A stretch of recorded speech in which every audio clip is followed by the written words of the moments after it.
Bonjour tout le monde, bienvenue sur la vidéo numéro 34 de ce cours de C++, et comme promis, nous allons aborder en seconde partie, puisque c'est la deuxième partie de la programmation asynchrone, les promesses et les futures, qui sont deux concepts très importants que nous allons voir, et on va détailler avec quelques exemples, comme ça au terme de cette vidéo-là, on aura fait quand même, globalement, on aura vu énormément d'outils pour pouvoir programmer de manière asynchrone dans ce langage de programmation. On va avoir déjà deux choses, puisque c'est finalement ce que j'avais cité assez tôt, les promesses et ce qu'on appelle les futures, et c'est bien qu'on voit un petit peu la distinction entre les deux, vous puissiez comprendre, et si vous avez compris déjà ça, et bien ça va vous aider beaucoup. Lorsqu'on parle de promesses, promise, comme ceci, on se met du point de vue du producteur. Et lorsqu'on parle de future, donc là, future, on va parler en termes de consommateur. Alors ce qui est marrant, c'est qu'au moment où j'enregistre cette vidéo, j'ai fait à peine il y a quelques jours la vidéo sur le sujet, programmation asynchrone en JavaScript. Donc si vous suivez ce cours ou vous avez suivi ce cours, ça doit être encore assez frais chez vous et au moins vous savez déjà ce qu'il en est. Pour les autres, ça va être quelque chose de nouveau, donc on va de toute manière le détailler comme que je fais à chaque cours. Et voilà ce qu'il faut comprendre. En fait, le producteur, donc celui qui va finalement émettre la promesse, va être celui qui va tout simplement donc stocker la valeur, parce que quand on parle de promesse, on va parler d'une valeur en particulier, et qui va dire, voilà, bon en gros, moi, la promesse, c'est que je vais réaliser ce traitement, et vous allez finalement pouvoir par la suite récupérer quelque chose, donc ce sera peut-être maintenant, peut-être plus tard, peut-être même jamais d'ailleurs, s'il y a un problème, une erreur ou que sais-je, mais voilà en tout cas comment ça va se mettre en place, d'accord, côté producteur. Côté consommateur, donc là on parle des futures pour le coup, et bien c'est la personne qui va attendre, d'accord, que la promesse soit éventuellement honorée, réalisée, et qui va récupérer cette valeur. Donc si vous avez compris ce principe-là, et on va de toute façon le voir en termes de code, on va bien évidemment utiliser ces deux concepts ensemble, ils vont fonctionner de pair, puisqu'on est celui qui produit, en fait, et ensuite celui qui va pouvoir attendre et récupérer la valeur produite par la promesse. Et on va voir un peu tous les mécanismes en C++ pour mettre ça en place. Alors comme exemple, comme d'habitude, comme on va avoir beaucoup de nouvelles syntaxes, on va rester sur des exemples très simples. La promesse doit être très simple, ça va être de fournir un nombre entier. Voilà, vous voyez, c'est un exemple très compliqué. Bien sûr, il faudra adapter après par la suite, vous, quand vous irez vous exercer. Mais là, on va rester sur un exemple très simple qui est de dire, le producteur, il va vouloir en fait fournir un nombre entier, et le consommateur va attendre cette valeur et ensuite pouvoir la récupérer. Et bien sûr, le but du jeu, ce sera ensuite de l'afficher au niveau du programme principal. Bien évidemment, puisque c'est la deuxième partie finalement de ce qu'on avait vu déjà avant, il s'agit de programmation asynchrone. Donc on va pouvoir réaliser par la suite éventuellement ces traitements en parallèle pour fournir le résultat de l'exécution du traitement à effectuer. On va créer notre fonction, je vais faire une fonction qui va permettre de récupérer un nombre, et on va rester sur quelque chose de très simple, comme vous allez le voir, puisqu'on va pouvoir en fait renvoyer ce dernier. Alors d'ailleurs, je n'ai même pas besoin de faire ça, en fait je fais des bêtises. On changera les choses par la suite, je vais un peu vite. Mais on va avoir une fonction qui va prendre en paramètre une promesse. Et on veut une promesse qui travaille pour le coup ici avec des entiers. Alors je vais inclure future en avant, ce sera fait. Il n'y aura pas comme ça d'erreur un petit peu bizarre. Donc on aura tout ce qu'il nous faut. On va avoir le résultat en question. Donc c'est la promesse qu'on a ici, qui sera accessible. Et ici on va utiliser la méthode setValue. C'est ça qui va permettre de fixer une valeur, parce que je vous dis, c'est avec ça qu'on travaille, donc la stocker, c'est le principe de la promesse. Et ensuite, future, le consommateur, lui, va pouvoir l'attendre et récupérer justement cette valeur. Donc là, on va fixer un entier, on va rester sur quelque chose de très simple, comme je disais, cette value, 188, on va passer cette valeur-là, et ça ira très bien. Ça, c'est la première partie. Seconde partie, le code principal, donc du côté, pour le coup, par la suite du consommateur, en fait, bon, même si on va avoir aussi une partie producteur ici. On va déjà préparer la promesse en question, sur des entiers. Je vais l'appeler SomePromise, comme j'avais fait, je crois, de toute façon, dans le cours JavaScript, j'avais donné des noms un petit peu comme ça. Ok. Et du point de vue consommateur, SomeFuture, et on part de la promesse, pour ça que ça s'utilise ensemble, principalement, et on va renvoyer, via la méthode getFuture, ce dernier. Donc on va récupérer à partir de la promesse future. Donc c'est pour ça en fait qu'il y a cette méthode, setValue, qui est importante, parce qu'après on va pouvoir utiliser d'autres méthodes pour récupérer le résultat que l'on voulait. Ça c'est fait. Il nous reste maintenant Eh bien, le fil d'exécution en question. Là, on est sur le thread principal, on n'a certainement pas envie de bloquer son exécution pour récupérer cette sainte variable. Imaginez que ce traitement soit un vrai traitement qui soit un peu long à faire. On n'a certainement pas envie de bloquer le programme le temps que ce traitement soit effectué et ensuite continuer l'exécution de la suite. C'est pour ça qu'on parle de programmation asynchrone. On va revenir sur ce qu'on a vu précédemment. C'est pour ça que ça fait office finalement de seconde partie avec les threads. Et on va le déclarer ici. On va en déclarer en tout cas un. On va avoir besoin que d'un seul. On lui passe la fonction en question, getNumber, et on va déplacer la responsabilité, comme on avait déjà vu, sémantique de mouvement, on l'a déjà fait dans le cours, de la promesse. Voilà, donc c'est ce qui va être récupéré là, mais en fait on récupère, en plus de passer par référence, on récupère la responsabilité, cette fonction de la promesse en question. On est là-dessus, stdthread, on a tout ce qu'il faut. On n'oublie pas bien sûr join, c'est important, sinon on va avoir quelques petits problèmes. Et ici, on est censé pouvoir à un moment donné, c'est-à-dire la promesse devrait être honorée, on l'espère en tout cas, et bien pouvoir récupérer quelque chose et pouvoir l'afficher. Donc je vais faire un return value, alors on va l'appeler comme ça, return value. C'est toujours à partir de future, à partir du consommateur, et on appelle la méthode get. Et maintenant, normalement en tout cas, une fois qu'on a ça,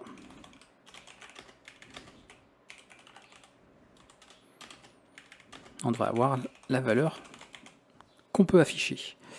Voilà comment ça se passe en termes de code. C'est pour ça que je vous ai fait un exemple simple. Comme vous voyez, il y a plein de choses nouvelles qui changent un petit peu.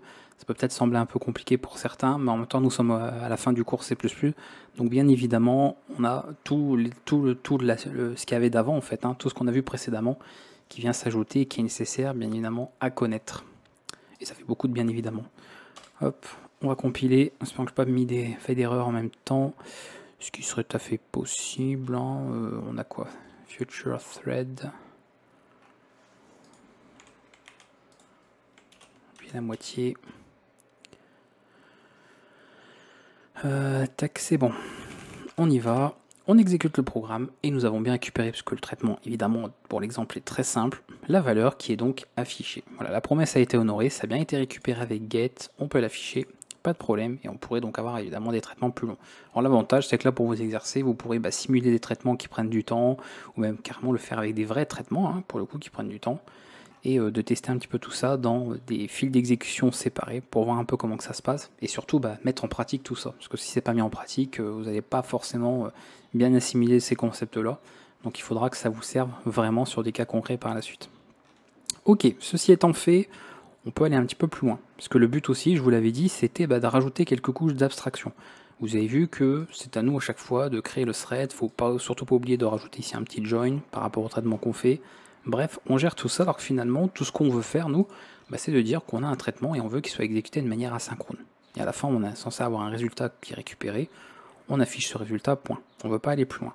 Donc C++ fournit toujours un peu plus de couches d'abstraction par rapport à ce qu'on veut faire, d'être un peu plus haut niveau finalement.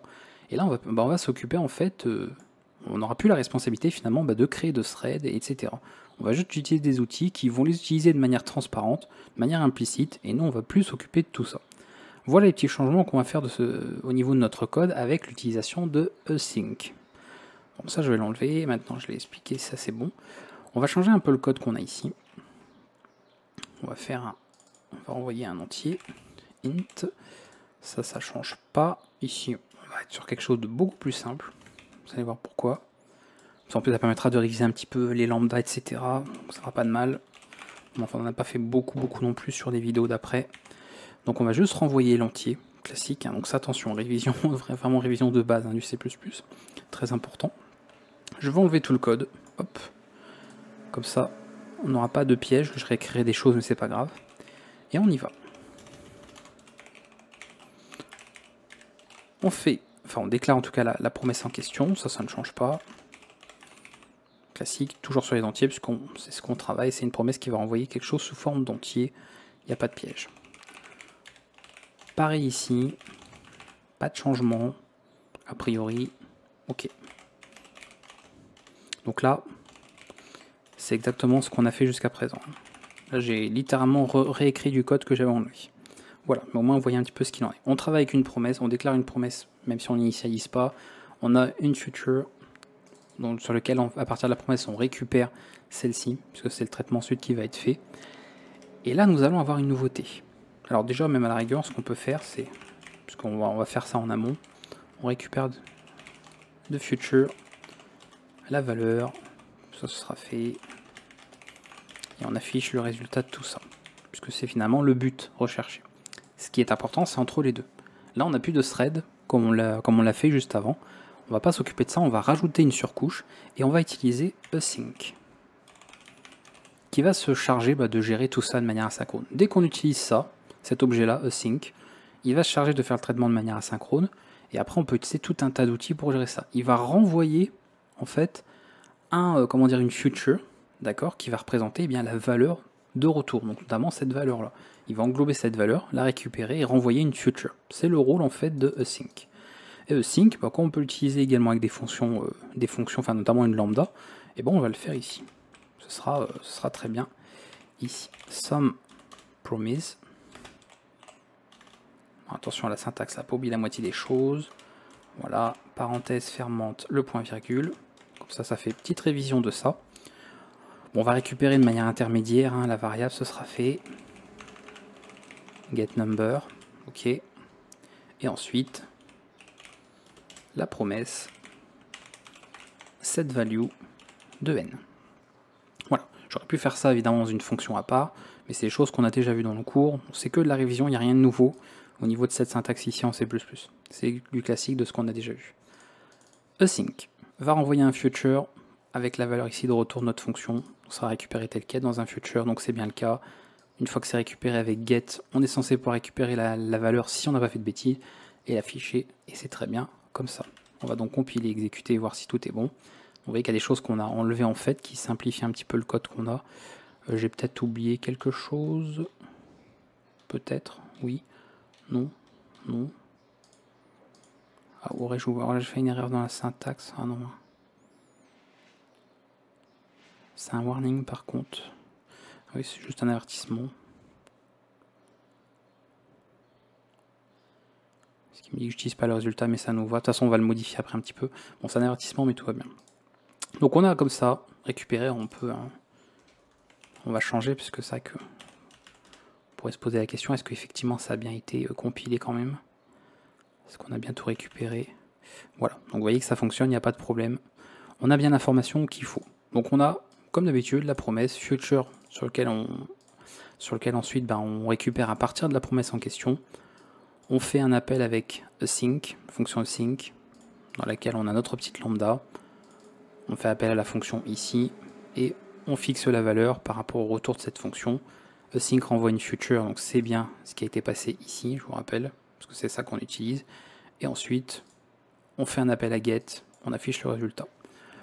Comme là on a un exemple qui est assez simple, parce que finalement vous voyez que là vous avez un bloc de code, donc après vous pourriez faire tout un tas de choses, faire des tests, même gérer d'ailleurs des cas d'erreur. D'ailleurs ça je ne l'ai pas fait, mais comme d'habitude, à vous de gérer les cas d'erreur, notamment ça, le mettre dans un bloc try catch, le get, parce que c'est pas dit qu'on récupère forcément quelque chose, donc ça peut être bien de le gérer. Et puis là pareil, s'il faut éventuellement lever des exceptions, vous pourriez le gérer vous aussi pour que ce soit en tout cas propre et que tout soit géré comme il faut à ce stade. Nous on va faire plus simple parce que là pour le coup notre exemple est très simple, c'est à dire qu'il ne fait que renvoyer une valeur directement, donc de manière ultérieure, tout très vite ou plus tard, etc. Donc on peut simplifier encore ce code puisqu'on fait finalement pas vraiment de tests supplémentaires, tout ça, donc on n'est pas obligé de s'embêter à faire une lambda ici.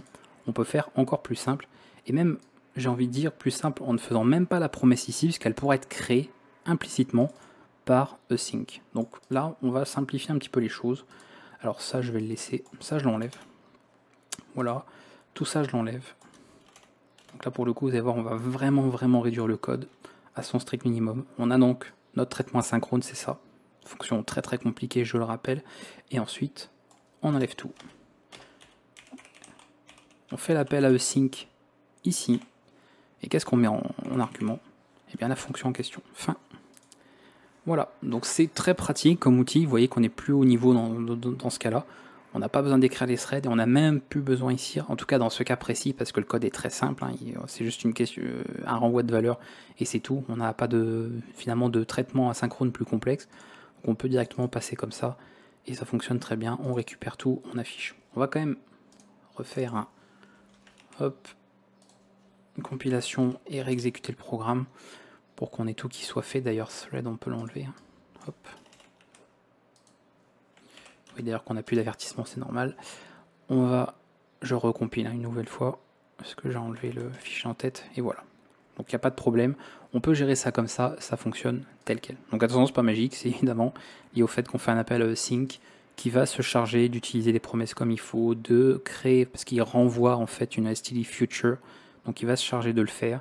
Et bien évidemment, comme c'est ce que nous avons ensuite comme objet, sauf en cas d'erreur, à vous de le gérer, un petit appel à get pour récupérer la valeur qui a été fixée. Vous voyez, le set value a été fait tout seul, de manière implicite, et on récupère tel quel. Finalement, ça rend vraiment le code très simple. Là, pas besoin de passer de promesse indiquer de promesse en paramètres. Tout est géré de manière implicite avec async. Donc ça minimise quand même pas mal le code. Et forcément, s'il y a moins de code, il y a peut-être aussi moins de risque d'erreur. C'est pas toujours systématiquement le cas, mais là, on peut éviter quand même pas mal d'erreurs et pas mal d'oublis avec ce genre de code-là qui est plus rapide à écrire. Petite parenthèse de fin. Avant de terminer avec tout ça, ce qu'on a vu, puisque c'est finalement deux vidéos, ça aura fait deux parties de la programmation asynchrone en C++ sur la politique d'exécution. Donc on n'est pas en politique, élection présidentielle et compagnie, mais politique d'exécution au niveau justement du traitement qui est effectué de manière asynchrone. Tout dépend, c'est-à-dire que le fonctionnement même, le comportement adopté va dépendre de votre environnement d'exécution, donc principalement votre système d'exploitation a priori, et de l'implémentation de la bibliothèque que vous utilisez pour C++. Si vous avez différentes implémentations, eh bien le comportement par défaut, en tout cas, ne sera pas forcément le même, systématiquement le même. Généralement, même si c'est encore une fois, attention, ce n'est pas une vérité vraie, mais c'est plus souvent en tout cas, on retrouve un fonctionnement où la fonction va être exécutée de manière asynchrone, ça on est sûr évidemment, dans un thread distinct. Donc s'il y a un traitement asynchrone à faire, il va y avoir un thread qui sera créé. C'est pour ça qu'encore une fois, nous n'avons pas besoin de le faire nous-mêmes manuellement ici.